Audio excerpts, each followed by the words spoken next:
I'm sure you've heard about how terrible dating apps are for guys, or experienced the pain yourself. But today, I'm going to add my own 2 cents to that fire. I've had 2 separate stints with dating apps. The first time, I did not get a single date. The second time, I did have several dates with several different girls and ended up with a 5-month relationship. You may now be asking, why do you think we shouldn't be using dating apps if you were so successful?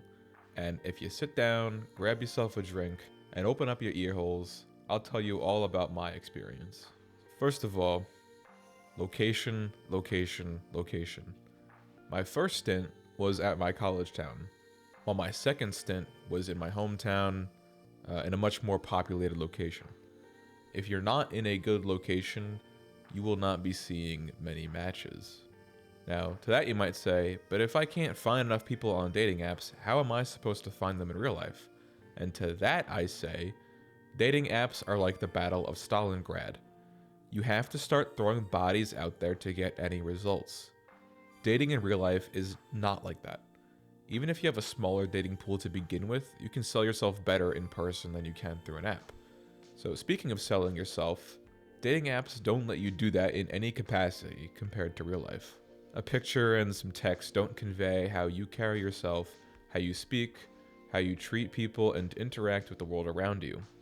These are the things women are attracted to, how they feel with you.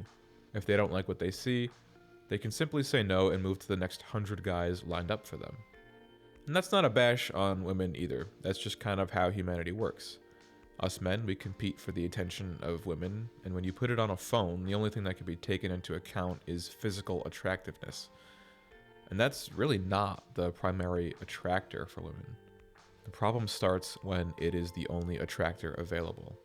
So, should you concern yourself with your looks when dating in person? Yeah, for sure. But that's not the main point here. Don't give yourself a disadvantage in dating by limiting the ways that you can sell yourself. Dating apps will also gamify dating in a negative way. I know we all like games here, but this is not a good type of gaming. So you're taking out the ways to really sell yourself, and on top of that, you're taking away the human connection of first meeting someone that you might be interested in. You start to become desensitized to the faces you're scrolling through, and it becomes especially disheartening when you find a girl you think you'd really like on there, and all you can do is swipe right or send off a message that'll get lost at sea. It's been over a year since I've touched dating apps, so I don't remember any of the girls I never dated, but I definitely do remember seeing girls I really liked on paper and wish I could do something beyond a like that she'll inevitably never see. So at this point, you might be saying, okay, I see how it can be bad using the app, but you still got dates, so surely it's worth it. And I gotta say, it's really still not. And believe me, I can see how you'd come to that conclusion. My last relationship ended about 10 months ago now, and I haven't been on a single date since then. And I do find the apps calling me back like the Green Goblin mask, all just to feel the connection involved with dating again. They got me into a relationship from the get-go that was not good for me, because things just kind of happened too fast. Looking back, I think part of that kind of stems from this girl I had gone on 3 dates with before I even met my ex. And I'll be honest, I was pretty crushed. I probably should have taken a break after that, but we had only been dating a week or two, so I kind of hopped right back onto the apps, and it sucked. The concept of going back on the apps and scrolling through the endless girls again after a relationship I really wanted didn't work out was so bad that I just decided to get into a relationship with my now ex to avoid that.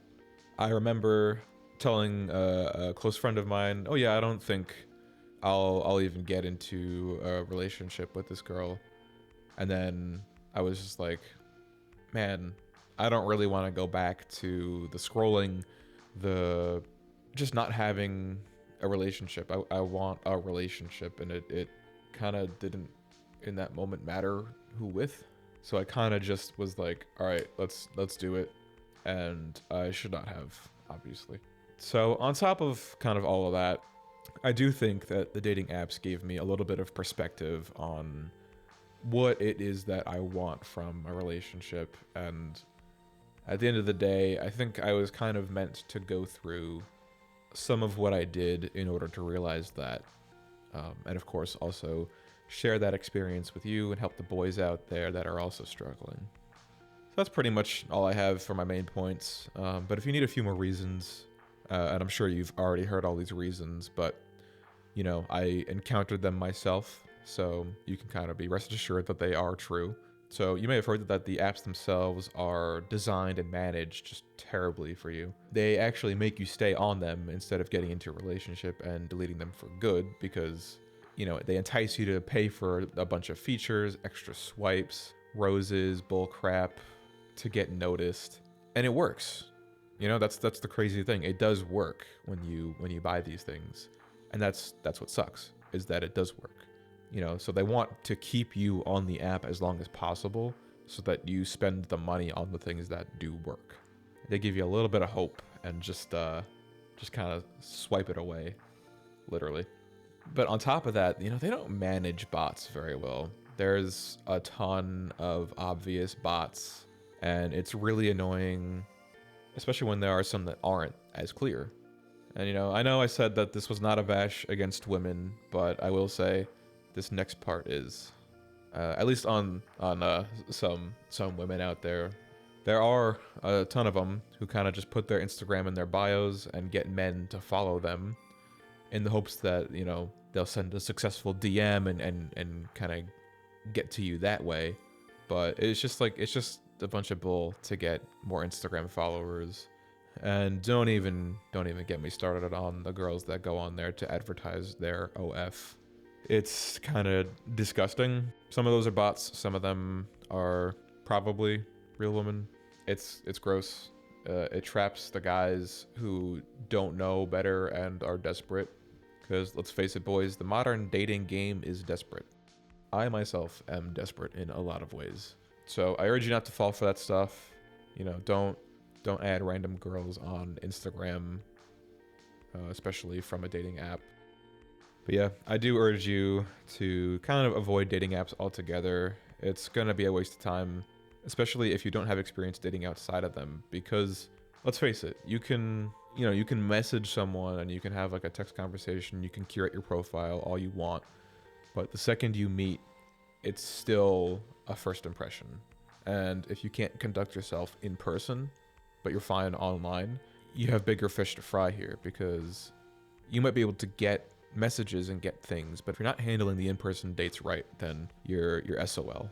So I urge you to figure it out, what it is that you want from dating, and just get yourself out there in person, man.